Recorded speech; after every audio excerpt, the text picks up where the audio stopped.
নমস্কার, কেমন কি আছো সবাই? আশা করছি সবাই ভালো আছো, আমিও ভালো আছি। অনেক দিন তো হলো মুরগির মাংস, হাঁসের মাংস, খাসির মাংস। তো আজকে এক্স আর্মি ম্যানের রিকোয়েস্টে একটা নতুন জিনিস চিকেন এনেছে, চিকেন সাটে করব।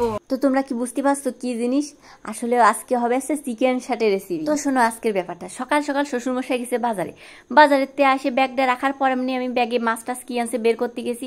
ও মা, দেখি মুরগির মাংস, তাও আবার কি একটাও লেগ পিছু নেই, হাড়ের মাংস নেই, সব সলিড মাংস। দেখেই আমার মাথায় হাতে একই কাণ্ড একই কাণ্ড। এমনি মুরগির মাংস রাঁধতে গেলে এমনি রান্নার পরে কেউ সলিড পিস খায় না, আর আজকে সব সলিড পিস। পরে শ্বশুরমশাই বলতেছে কি, আরে মাথায় হাত দিয়ে না, মাথায় হাত দিয়ে না, আনছি তো একটা কারণের জন্য নাকি, আমি তো জানি কেউ সলিড পিস খায় না, তাই আজকে আনছি বুদ্ধি খাটায় সবাই সলিড পিস খাওয়াবো। তারপরে শ্বশুরমশাই বলতেছে কি, আজকে তোমাদের সবাইকে আমি চিকেন সাথে করে খাওয়াবো। বাপরে, আমি তো শুনে অবাক, সূর্য কোন দিক দিয়ে উঠলো। যদিও মাঝে মাঝে একটু চপ টপ করে খাওয়ায়, কিন্তু রান্নাঘরে গেলেই আমার কাজগুলো আর বেশি বাড়ে। তো যাই হোক, তাও শুনে শান্তি। তারপর শ্বশুরমশাই বলতেছে, শাশুড়ি মারে তুমি ওই মাংসগুলো পিস পিস করে কেটে দাও, আর যা লাগবে তাই রাখি, সব তাড়াতাড়ি রেডি করে ফেলো, তারপরে যা করার তা আমি করবো। আমি বললাম, ও বাবা গো বাবা, আপনি তার থেকে বলে দেন কি কি করতে হবে, কিভাবে করতে হবে, সব আমরা করে দিচ্ছি। করার পরে নামটা দিয়ে দিবানি, আপনি করছেন, ঠিক আছে? তাতে রান্নাঘরের কাজটা একটু কমবে না। আমাদের তিনজনের ভিতর কিন্তু এরকম একই ফাজলামি সবসময় চলতে থাকে, মানে শাশুড়ি, শ্বশুর আর আছে বৌমা। তো যাই হোক, আসল কথায় ফিরি। শুধু কি কথা বললে হবে নাকি? রেসিপিটাও তো শেয়ার করতে হবে নাকি? তো শোনো, মুরগির মাংসের হাঁস ছাড়া যত পিস আছে সবই ব্যবহার করা যাবে। পিস গুলো একদম চৌকো চৌকো, মানে চারকোনা চারকোনা করতে হবে, ঠিক আছে? একদম বড় বড় না, মিডিয়াম সাইজ। এরপরে আরো নিতে হবে গাজর, ক্যাপসিকাম আর হচ্ছে পেঁয়াজ, আর এইগুলো এখন চারকোনা চারকোনা করে কাটতে হবে। এখন আমি পেঁয়াজ আর ক্যাপসিকাম তো মোটামুটি চারকোনা চারকোনা করছি, কিন্তু গাজরে আর চারকোনা করতে পারলাম না, ওই গোল গোল দিয়েই কাজ সারবো। আর এখানে আছে ধনেপাতা বাটা, তারপরে এইটুকু আছে পেঁয়াজ বাটা, আর এখানে আছে আদা আর রসুন বাটা। তারপরে এখানে নিয়েছি লাল লঙ্কার গুঁড়ো, নুন, তারপরে কাশ্মীরি লঙ্কার গুঁড়ো, আর এখানে আছে 2 চামচ পরিমাণ বাটার।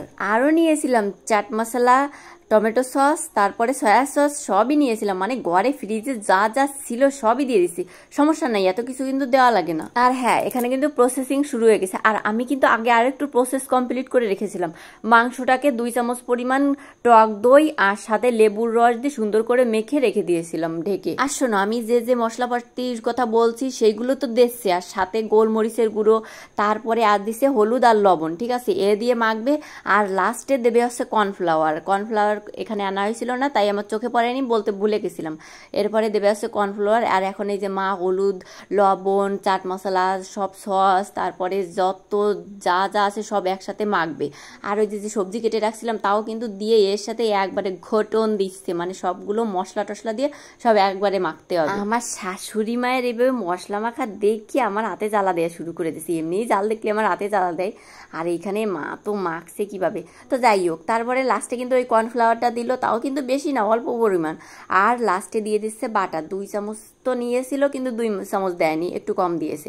আর এই যে লাস্টে আমি এই যে প্রসেসিং করছি, ওই যে মেইন জিনিসটাই তো ভুলে গেলাম, স্টিক না হলে তো কিছুই হবে না, স্টিকটা নেওয়া হয়েছিল, ঠিক আছে? আর আমি এখন এই যে স্টিকের কাজ বাজ শুরু করে দিয়েছি। প্রথমে একটা স্টিক নিলাম, তারপরে শুরু করে দিলাম কাজ। প্রথমে একটা গাজর নিলাম, তারপরে একটা ক্যাপসিকাম দিলাম, তারপরে একটা পেঁয়াজ দিলাম, তারপরে একটা চিকেন দিলাম, আবার সেই পেঁয়াজ, ক্যাপসিকাম, গাজর, এইভাবে স্টেপ বাই স্টেপ সবগুলো সাজিয়ে সাজিয়ে এইরকম স্টিকের মতো তৈরি করলাম। আর এদিকে মা ভাজাও শুরু করে দিচ্ছে, আমি ওদিকে স্টিককে রেডি করছি, আর এদিকে মা ভাজছে চিকেন সাটে। তো শোনো, এই যে চিকেন সাটে রেসিপিটা দিচ্ছি, তোমাদের কার কার ভালো লাগে অবশ্যই বলবে কিন্তু।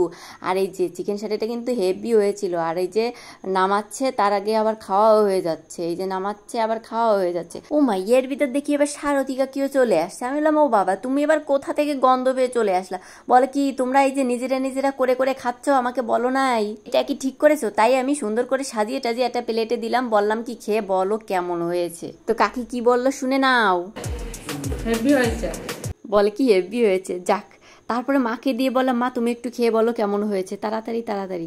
সস মাখিয়ে টেস্টি, হেভি হয়েছে, দারুণ হয়েছে। আপনারা করে খেয়ে দেখবেন।